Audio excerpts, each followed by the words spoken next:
따지면 좀 더 올라가기도 합니다. 그리고 제가 오늘 또 강의해야 될 부분은 이제 불교 전례 이후만이 아니라 불교 전례 이전 얘기하고 동아시아 이런 얘기를 조금 하다 보면 상당히 3시간이 좀 짧다면 짧습니다. 50분 단위로 해서 3번 나눠달라는 요청이 있어서 50분 하고 10분 쉬고 이렇게 3차례 나눠서 하겠습니다. 우선 여러분들이 이제 한국 불교라고 할 때 우선 그 앞에 사상이라고 할 때 여러분들이 많은 생각을 하게 됩니다. 될 겁니다. 여기 우리가 철학이라는 말 많이 들어보셨죠? 철학과 사상 이런 의미를 좀 설명드리겠습니다. 여기 우리가 철학이라는 말을 쓴 기원은 굉장히 얼마 안 됩니다. 19세기 말에 일본의 서주라고 하는 니시 아마네라는 계몽주의 철학자가 1880년, 82년쯤에 강의에서 서양의 필로소피라는 말을 옮길 때 처음에는 희철학, 달할 희자에 달걸 철자에 배울학자, 희철학, 철인을 희구하는 학문 이런 의미로 필로소피를 옮겼습니다. 라틴어에 이제 필로스하고 소피아를 지혜에 대한 사랑, 그래서 에지라는 의미를 옮기다 보니까 철인을 희구하는 학문이라는 의미로 옮겨서 강의를 시작했습니다. 그리고 한 8년쯤 후에 또 앞에 희자를 떼서 이제 철학이라는 말로 쓰기 시작하면서 동아시아의 철학이라는 말이 처음으로 유행하게 됩니다. 철학이라는 말이 굉장히 오래된 걸 아셨죠? 실제로 그러니까 한 150년 정도도 채 안 됩니다. 철학이라는 말이. 그러면 그 이전의 동양에서는 철학에 대한 말이 무엇이 있었을까? 이제 이게 문제인데요.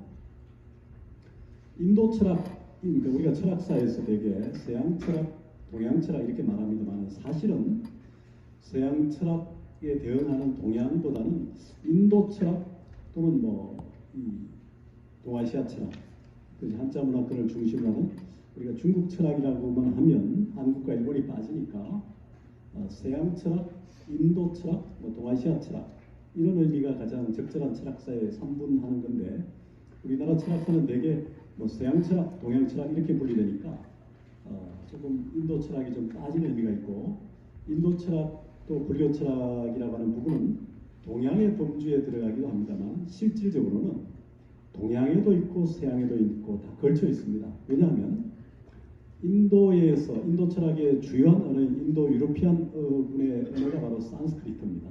흔히 말하는 버머라는 거.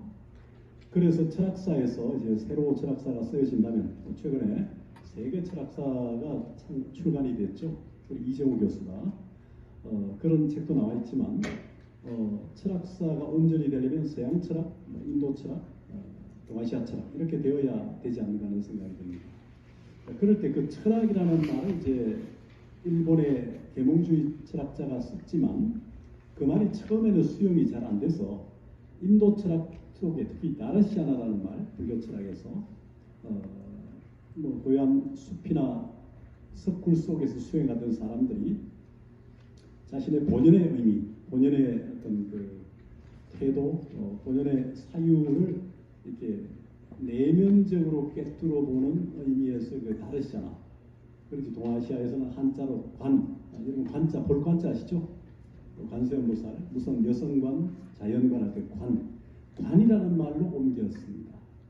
동시에 또 19세기 말에 중국의 장태념이라고 하는 불교 철학자이자 유교 사상가일 수도 있는데 이 장태념이라고 하는 사상가는 이 니시 아마네라는 일본 학자가 철학이라는 말로 필로소피를 옮기자 거기에 대응하는 동양의 말로 순자에서 바로 볼견자, 견을 찾아내서 철학에 대응하는 말로 적었습니다. 불교 경전에 여시아문 이런 말이죠. 이와 같이 저는 들었습니다. 여시아견이라면 이와 같이 저는 보았습니다라고 될 텐데, 그러니까 순자의 견, 또 인도 철학, 불교 철학의 관이라는 게 서양의 필로소피에 대응하는 철학에 대응하는 언어로 쓰기 시작했습니다. 그러나 니시 아마네가 이미 철학이라는 말을 필로소피에 대응하는 말로 번역한 이후에 그게 우리가 옷을 입을 때 첫 단추로 깨게 되면 둘째 단추, 셋째 단추가 자연스럽게 따라가게 되죠. 뒤바꾸기가 어렵게 됐습니다. 더구나 철학은 두 음절이잖아요. 그러나 견이나 관은 한 음절이죠. 그 철학이라는 말은 이미 만들어지면서 의미의 공간, 언어의 영역을 가지면서 그것을 뒤엎을 수가 없었습니다. 견이나 관을 썼지만 철학이라는 말이 이미 널리 퍼져서 철학에 대응하는 말로 관이나 견이 쓰여지지 못하고 철학이라는 말이 쓰여지기 시작했습니다. 그래서 우리가 흔히 찌카테츠라는 철학이라는 말이 동아시아에서 널리 쓰였는데, 그런데 이 철학이라는 말을 옮기는 일본의 계몽주의 철학자 이후에 일본의 교수나 학자들은 이 철학이라는 말을 널리 안 쓰고 오히려 지쇼라는 사상이라는 말을 만들어서 애써서 많이 쓰고 있습니다. 지금도.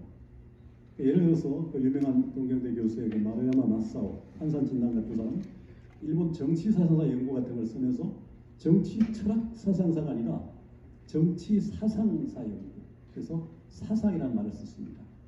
우리가 이제 학계에서 사상이라는 말하고 사상사라는 말을 좀 구분하게 되는데요.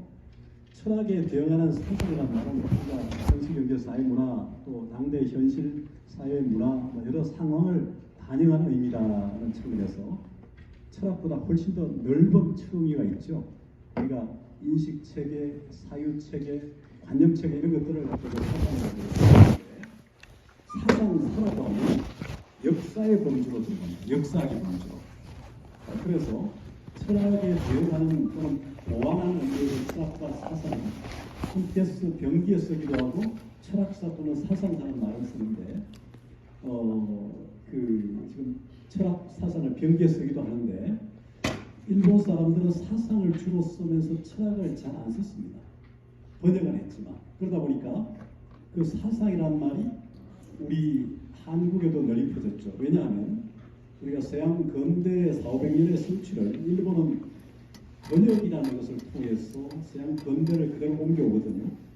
지금 철학이라는 말이나 윤리, 음악, 미술, 건축, 미학 이런 말이 전부 일본이 근대에 번역한 말들입니다. 종교라는 말은 불교 경론에 나옵니다.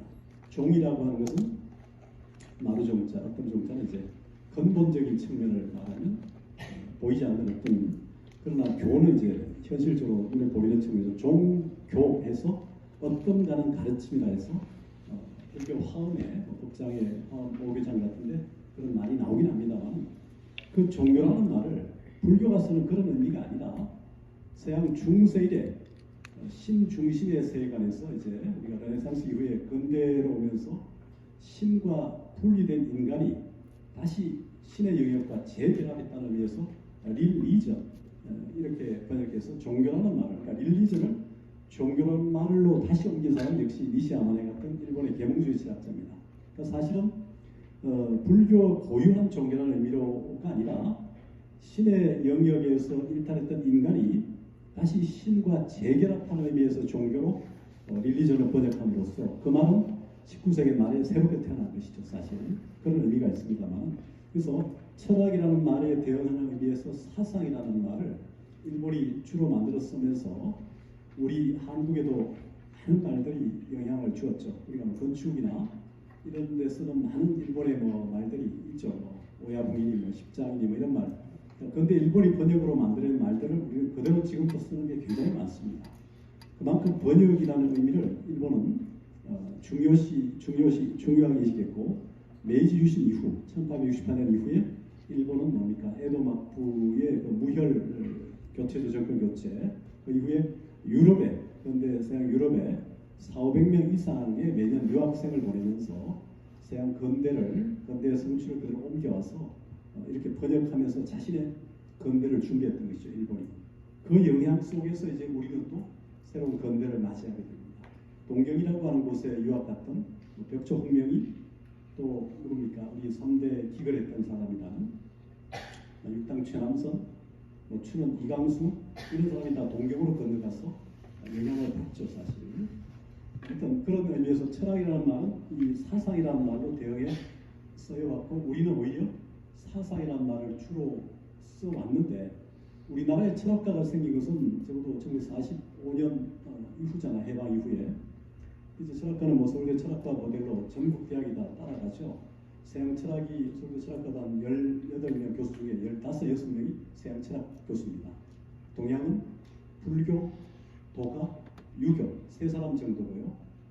그것도 이제 뭐 고려대학이나 이 정도는 그런데 좀 작은 대학들은 요새 철학이 많이 어렵습니다만 현실이 어려워서 철학을 자꾸 피해가니까 그래서 실제로 지방대학은 서울도 일부 대학은 철학하면 서양 철학이 2~3명 있어도 동양은 1명 유지하는 경우도 없지 않습니다. 그러니까 동양하는 사람이 불도유 3교, 불선유 3교를 혼자 다 강의하고 감당하는 그런 경우도 많습니다. 그만큼 철학과의 현실은 서양이 잡고 있습니다. 그게 우리나라 철학의 현실입니다. 그런 맥락에서 제가 이제 사상에 대한 얘기를 좀 했는데, 그럼 불교가 언제 전래되어 왔는가로부터 불교 이전 부분을 조금 더 얘기하겠습니다. 자, 한국에 이제 불교가 들어오는 과정은 일반적으로 이렇게 얘기를 합니다. 전래, 수용, 공인, 유통이라는 4단계의 과정을 흔히 거친다고 얘기합니다. 전래는 외래의 선진 문물이 아직도 문물에 대한 선진적이지 못한 어떤 지역으로 흘러 들어오는 것이 전래죠. 우리가 서양, 불교, 여러 가지 유교도 그렇고 도교도 그렇고 받아들이는 것이 전래죠. 전에서 오는 거니까.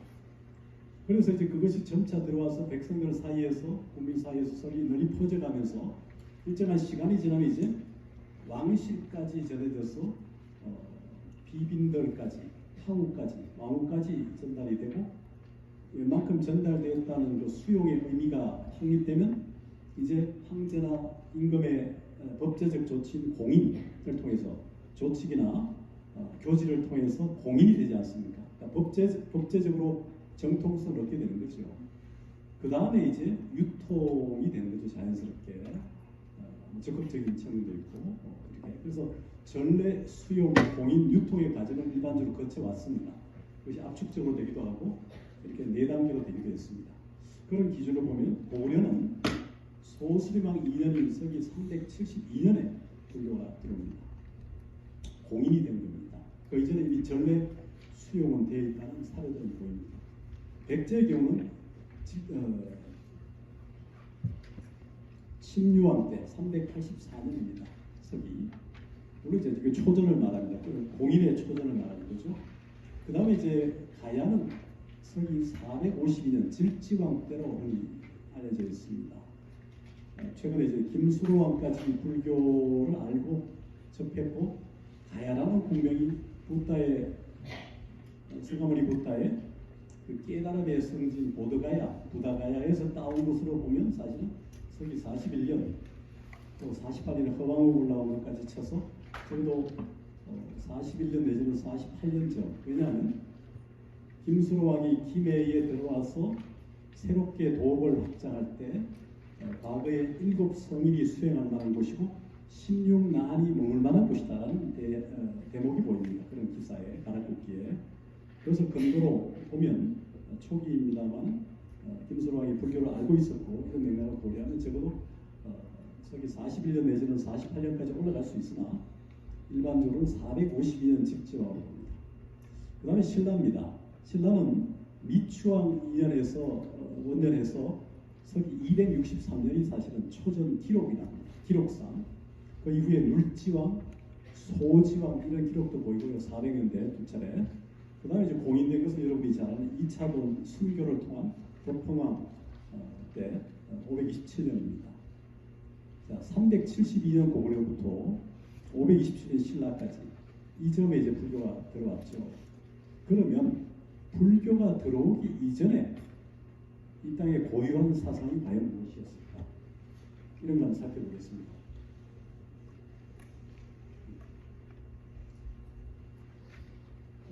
여러분들 최치원 선생 아시죠? 최치원, 고은 최치원. 최치원 선생이 쓴 난낭비서라고 하는 글이 삼국사기, 김구식 선생의 삼국사기의 진흥왕조의 일부가 실려 있습니다. 난낭이라고 하는 것은 풀leg은 알 수 없으나 그 효종낭인 것처럼 무슨 난자로 끝나는 이름의 낭이죠. 두음절일 수도 있고 세음절일 수도 있습니다. 이름이 도정낭처럼 이렇게 되는데 연구에 의하면 남낭이 신라의 경문대왕으로 되게 알려져 있습니다. 경문대왕이 젊을 때 화랑 출신으로 보이고요. 경문대왕이 누구죠? 궁예왕의 아버지이자 진성여왕의 아버지죠. 그 경문대왕을 기리는 글을 이제 최추원이 진성여왕에게 부름을 받고 썼던 글을 김무식은 삼국사기에 일부를 싣고 있습니다. 거기에 나와 있는 것을 한번 보시면 그 펄도 있고 각시도 있습니다. 나라에 현묘한 도가 있으니 풍이라고 합니다. 국유 현묘지도할 풍이라 설교 지원은 비상선사이니 그 가르침을 세운 그는 선사라고 하는 신선에 대한 역사의 기록일 수도 있고요. 보조선의 역사서일 수도 있습니다. 그 얘기 좀 이따 하겠습니다. 선사의 상세히 갖춰져 있다는 거죠. 실로 포함 삼교로 접파 군생이라는 말이 있죠. 그 실제는 삼교를 포함하고 있으므로 무삼, 중생을 무삼으로 풀었습니다. 무삼을 제접하고 교화한다.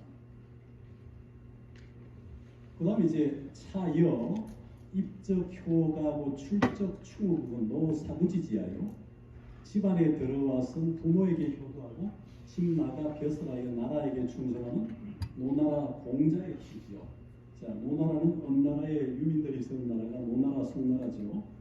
노나라가 공자의 고향이잖아요. 공자가 사구라는 법조인 역할을 직함을 맡았기 때문에 사구 또는 대사구, 그의 깊은 뜻이라는 거죠. 입적 효가고 출적 충후이라는 게. 그 다음에 처무의지사하고 행불언지교는 주사지정이하여 함이 없는 일에 처하고 말이 없는 가르침을 행하면 주나라 노자의 종지요. 자, 노자가 주나라 사람으로 이제 흔히 보죠. 1975년쯤에 마왕태라고 하는 중국의 고군에서 노자 백서문이 나왔는데 비단로상 거기에서 노자는 원래 이시로 나왔고 또 사마천 사기에는 노자는 이시로 되어 있습니다. 그래서 당나라 때 고조 이연이 당태종 등에서 노자 도덕경이나 도교를 적극적으로 신뢰하죠. 그런데 이제 연개소문은 영유왕을 독살하고 조카인 보장을 세우면서 이제 불교가 차지하고 있던 성녀들의 역할을 이제 도사로 바꾸고 불교 사원을 도교 사원으로 도감으로 바꾸게 대체하는 과정을 벌이게 됩니다. 그러면서 이제 당이 고리를 칠 명분이 뭡니까? 신하가 왕을 죽였으니 이건 이제 어긋난다는 거죠. 우리가 정명사상에 보더라도 어긋나는 건데, 그래서 이제 고리를 친다는 명분을 가지니까 여기서는 약간 유화 제스처를 보이면서 결국 당나라가 떠받드는 노자 이시라고 하는 노자의 그 도덕경을 요청하고 도사를 청하고 도교 사업을 적극 짓고 그랬습니다. 그런데 1990년 초에 또 발견된 중국의 노자 도덕경 보면요, 노자가 노씨로 나와요. 그래서 지난 2500년 노자 연구가 다 쓰레기가 됐다는 거 아니에요? 학자들이 또 거기에만 수긍하겠습니까? 결국 이시였다는 걸 또 정당화시키는 작업들을 또 하고 있어서 서로 학계에 논쟁이 있긴 한데, 어떻든 간에 그 노자는 주나라 때 그 노사구지지하여 했고, 그 다음에 뭡니까? 주사지 종리할 때 주사지 종리학. 자, 노자가 그 도서관 열람과정 사석관장을 했기 때문에 그런 직함을 붙인 겁니다. 그러니까 처무의지사하고 행불언지교는 주사지 종리하여, 그 다음에 이제 제약막작 재선봉행은 주권 태자지화야. 나쁜 일들 짓지 말고 좋은 일들 받들어 하는 것은 주권. 주권은 이제 인도를 신두, 힌두, 주권, 서축 이런 말 많이 쓰죠.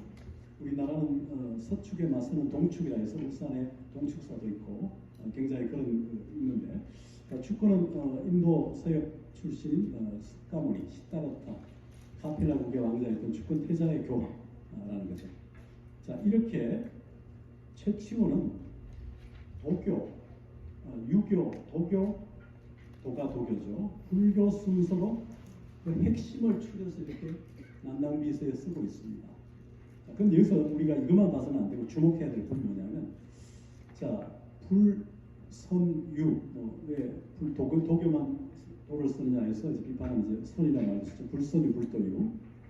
이건 아마 최초원이 자기가 접한 순서이고 친연성의 순서로 보이는데요. 자, 최초원이 말한 게 뭡니까? 국유 현묘지도 왈풍유. 나라에 현묘한 도가 있는데 풍유라고 했다 했죠. 그 가르침을 세운 거는 선사의 상세에 갇혀 있다 했어요. 자, 불교가 372년에 공인되고 거고요. 신라도 527년이면, 그럼 불교가 이 땅에 들어오기 전에 이미 이 땅에 고유한 사상인 풍유도가 있다는 겁니다. 현묘한 도, 현묘지도. 그렇죠? 그러면 이게 무슨 말이냐? 최치원 시대는 적어도 800년대 중 857년 정도로 보는데 생년을 900년대 초까지 아마 최초는 분명히 봤을 거라고 봅니다. 선사라고 하는 책에 보면 분명히 불교나 도가나 유교의 핵심 이런 가르침이 이미 이 고유한 도인 현묘한 도라는 풍면을 이미 갖추고 있다는 얘기라고 있는 겁니다. 그럼에도 불구하고 우리가 계속 한 걸음도 여기 위로 못 나가는 것은 바로 우리 학계 지형의 문제죠. 우리나라 사학계는 뭡니까? 여전히 강단사학, 제도권 사학은 우리 역사의 기원을 어떻게 봅니까? 일본이, 중국이 만들어낸 그 사료들에 의존해서만 자꾸 보는 경향이 없잖아요. 초중고 교사들도 많이 그렇죠. 특히 상고사 문제나 근현대사는 지금 일본의 임나일보 무설부터 중국의 동북공정까지 이렇게 그 영향을 너무 많이 받다 보니까 동북공정에서 왜곡된 사료 중심으로 되어 있는 부분도 분명히 있는데, 오히려 중국에 남아있는 실제 역사적 사료를 보면 분명히 동북공정이 말하는 것이 얼마나 잘못된 것인가를 잘 압니다.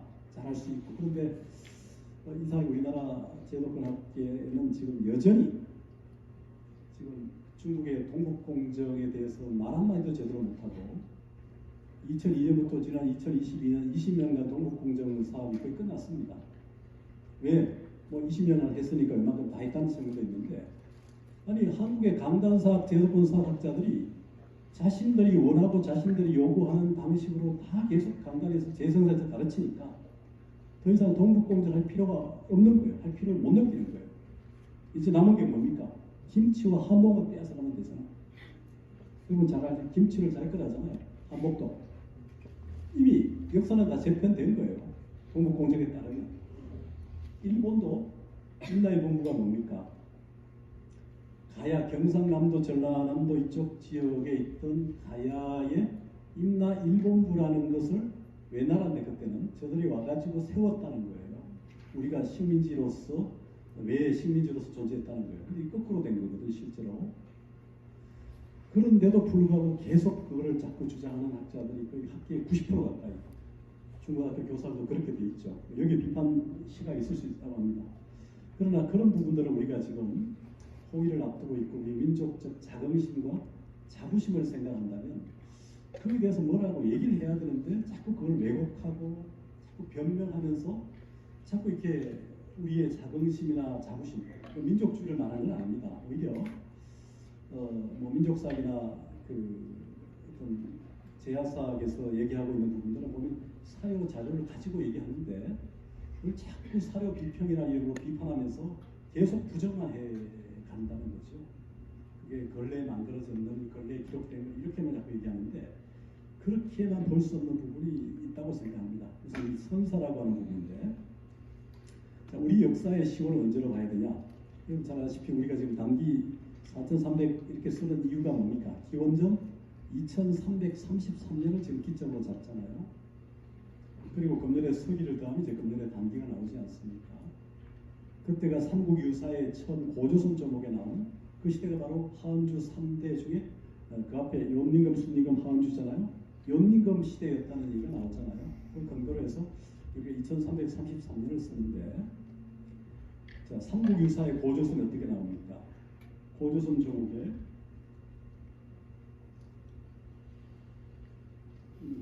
다음 얘기하겠습니다. 이런 말을 하죠. 이런 서사는 서문에 이른다. 대저 성인은 예약으로 나라를 일으키고 임의로서 가르침을 베풀면서 괴력난신에 대해서는 말하지 않는다. 이 성인은 공자조 자부로 괴력난신 논어에 나오는 괴이하고 용력하고 어지럽고 신의하면서 말하지 않았다. 그러나 제왕이 장차를 할 때에는 부명에 가거나 어떤 그 혼적 초짐 징조 같은 도록을 받아 반드시 보통 사람과 다름이 있은 연후에야 능히 큰 변화에 올랐다. 대기를 잡아 대업을 이룰 수 있었다. 그러므로 황하에서 그림이 나오고 낙수에서 글이 나와 성인이 일어난 것이다.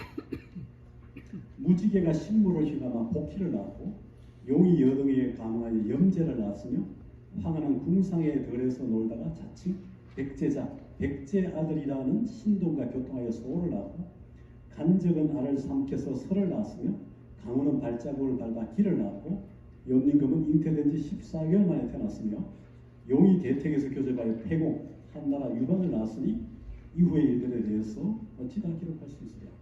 이런 선사가 삼국유사의 서문이자 기편의 서문에 쓴 얘기입니다. 그 다음 부분이죠. 그러니 삼국의 시조가 고려 백제 신라 중국의 고대의 여러 나라의 개국조의 태어남에 대한 신이한 태어남에 대한 얘기를 하면서 보통 개국조는 이렇게 태어났다고 얘기한다. 우리나라 삼국 고려 백제 신라의 시조도 모두 신이한 데서 태어났다고 해서 어찌 괴이하다 할 수 있겠는가. 이 기가 바로 여러 편의 참머리에 실린 뜻이 바로 여기에 있는 것이다. 자, 이런 선사는 신라의 고려의 국사이자 또 유교에도 능했고 선사이죠. 강화도경에 그러니까 몽고가 우리를 잡아봤을 때 강화도경도 도서관도 이제 다니면서 그다음 180여 권의 고서를 섭렵하면서 우리 역사를 기술화해서 우리의 민족권을 풀어넣은 인물이죠. 삼국사기. 그 5권 9편 138종. 일찍 육당천왕서는 우리 고대사를 혼자 감당하고 있는 책이 삼국유사다. 그런 얘기했죠. 삼국유사는 우리의 고전이 다 불타도 이 책 하나만 있으면 우리 고대사를 구원할 수 있다. 그만큼 우리 고대사를 혼자 감당하고 있는 책이라는 의미죠. 30년대, 20년대 일본 조선 총독가 우리나라 도성을 20만 개를 태워서 다 불태워버렸다. 모아서 다 불태웠다. 이런 얘기를 흔히 많이 하는데 일본이 과연 불태웠을까 하는 생각을 저는 가지고 있습니다. 일본이 그렇게 불태운 나라는 아니죠. 그걸 가져가서 꼭꼭 숨겼다가 유리한 것만 쓸 때 드러내는 거잖아요. 양력한 10월 말 11월 초쯤 되면 매년 우리나라 문사철학계 전공학자들이 일본의 나라의 동교사 안에 있는 정창원이라고 하는 창고 국보 기념관 도서관 쪽을 가죠. 거기에서 한 번도 공개하지 않은 새로운 책 2, 3종을 공개합니다. 그걸 보러 가는 거죠. 연구하려고. 이런 걸 보면 일본이 과연 우리나라 고전을 모아서 다 태웠을까? 가져가서 어디 숨겨놓고 필요한 부분만 용이하게 쓰는 게 아닐까? 과거의 필요를 조작하는 것도 마찬가지고 그런 생각하게 됩니다. 자, 그 삼국유사의 이런 맥락을 보면서 이 신의서사와 영의서사, 신의서사는 직선적으로 오히려 세로적, 직선적, 수직적 서사라면 여기서 이제 불교를 이제 매개하면서 들어와서 수평적 서사인데 이거 좀 이따 하고요. 그래서 자 이런 맥락을 좀 전제로 두면서 지금 최치원이 말하고 있는 부분, 우리나라 불선유 삼교가 이 땅에 들어오기 이전에 고유한 사상이 과연 무엇이었을까? 이걸 이제 한번 밝혀보자는 거죠. 불교 전례 전에.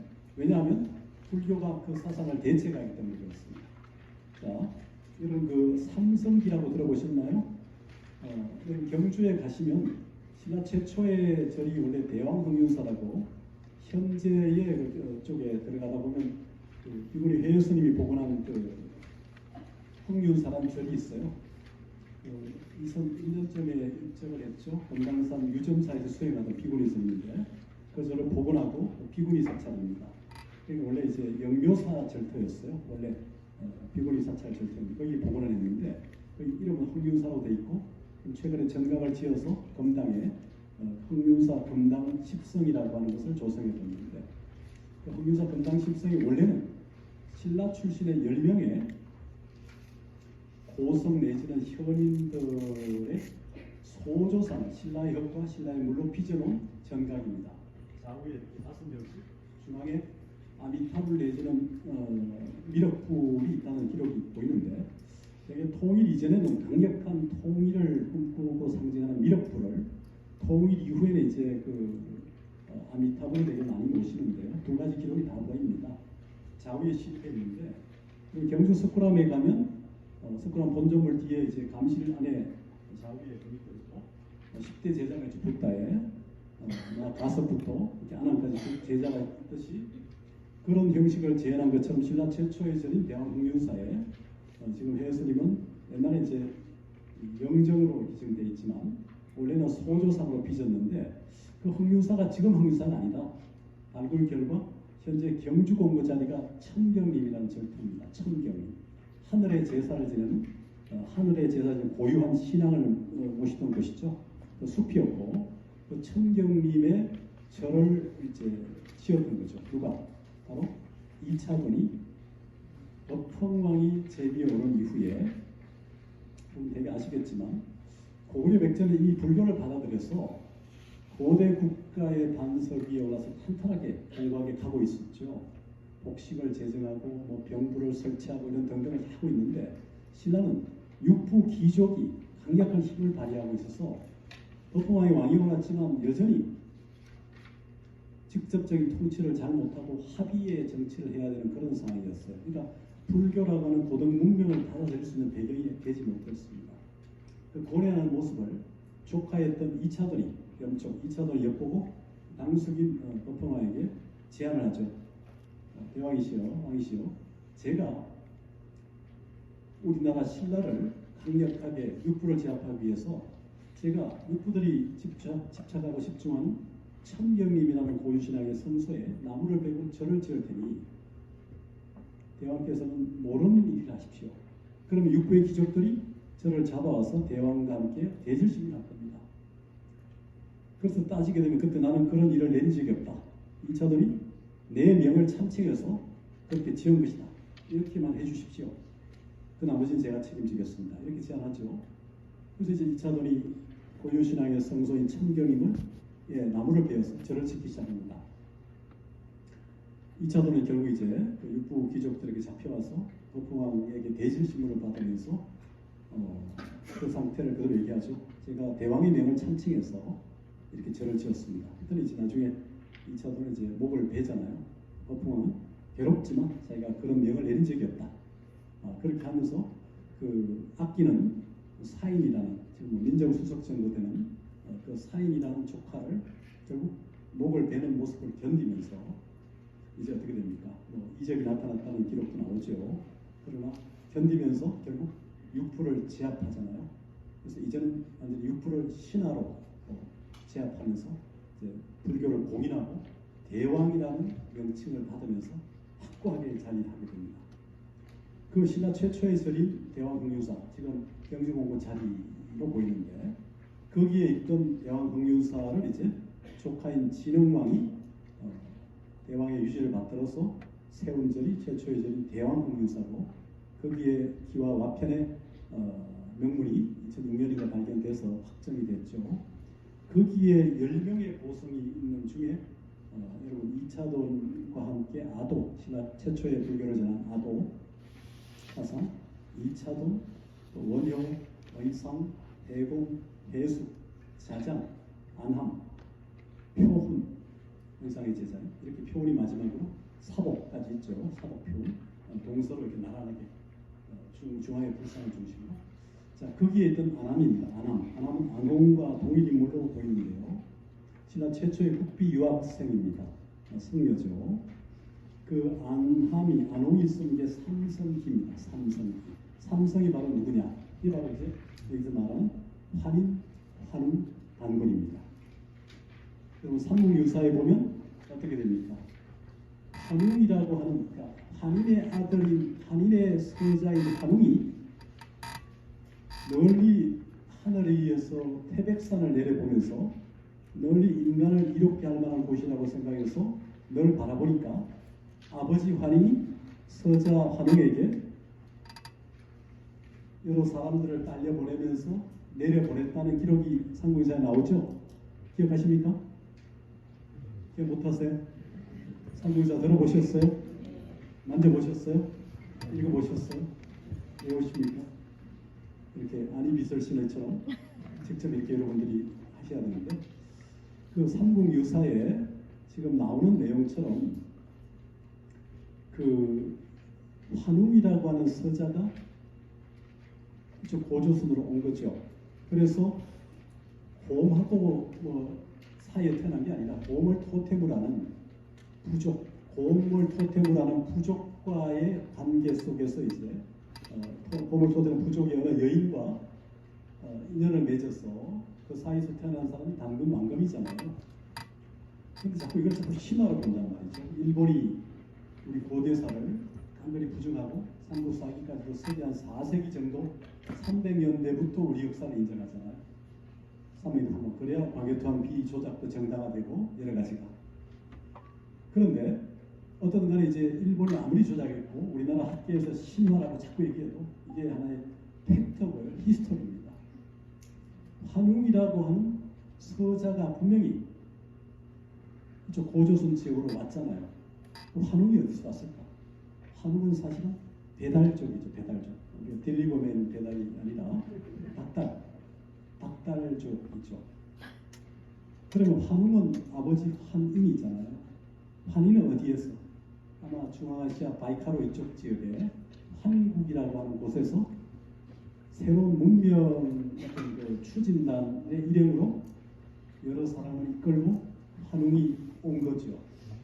그래서 곰과 범을 토템을 하는 부족 가운데 뭐 아다시피 범은 결국 동물 수행을 견디지 못하고 곰이 동물 수행을 해서 결국은 사람이 됐다 하지만 실제는 하나의 수행법이고요.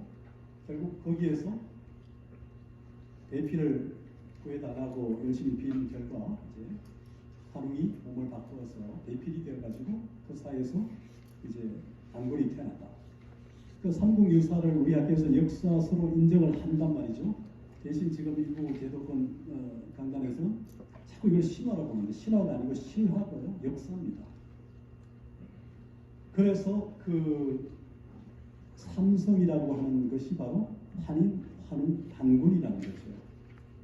이걸 이제 인정해야 되는데 제가 삼국유사를 여러 차례 강의도 하고 보면서 제가 요새 느끼는 게 뭐냐면 이야기, 탁월한 스토리텔러인 이야기꾼인 이런 서사가 왜 아버지와 서자, 아버지 환웅과 서자인 환웅, 아들인 단군, 왕검을 이렇게 할아버지, 서자, 손자 이렇게 연결시켰을까를 여러 차례 보다가 바로 이것은 할아버지, 아버지, 그 서자, 아들, 손자의 관계만이 아니라 실질적으로는 다이너스티와 다이너스티 관계, 왕조와 왕조의 연결이라는 사실을 알아냈어요. 무슨 얘기냐면 한국의 왕조가 있고 대단국의 왕조가 있고 고조선의 왕조가 있습니다. 그 통치자가 누구였느냐? 선사 아까 나왔지만요. 선사라는 게 신선설자 쓰잖아요. 신선이 바로 뭡니까? 고대는 재정일치 사회에서 정치와 제사나 이렇게 자연과 함께 일치되는 그런 시대니까 그 미래 예측 기능을 가진 사람이 통치자였잖아요. 그러니까 연임금, 순임금도 일본의 학자들 연구에 따르면 원래 꼽추였다 하죠. 꼽추. 꼽추들은 일을 못하니까 아침에 일어나서 산에 올라가지고 하늘의 기류, 바람 이런 걸 보면서 내일 비가 올까 안 올까, 바람이 올까 안 올까 이런 미래 예측 기능을 가짐으로써 파워를 가졌고 그 파워를 통해서 자연스럽게 추대되는 그런 통치자였던 거죠. 마찬가지로 환인도 통치자고 환웅도 통치자고 단군도 통치자예요. 단군도 탱규로 탕규로. 그 환인이 그러면 우리 역사에 몇 명이었느냐? 환인이 7명입니다. 이름 다 있습니다. 환웅이 몇 명이었냐? 천하, 방천하 18명입니다. 단군이 몇 명이었냐? 한 명이 아닙니다. 47명입니다. 우리 역사를 고조선 다음에 이어가는 나라가 부여죠. 부여에서 고려가 나오죠. 졸본부여. 그 다음에 온조 백제, 비류 백제, 온조 소손의 아들이 내려와서 인천하고 한성에 세우잖아요. 백제 리추얼 있게.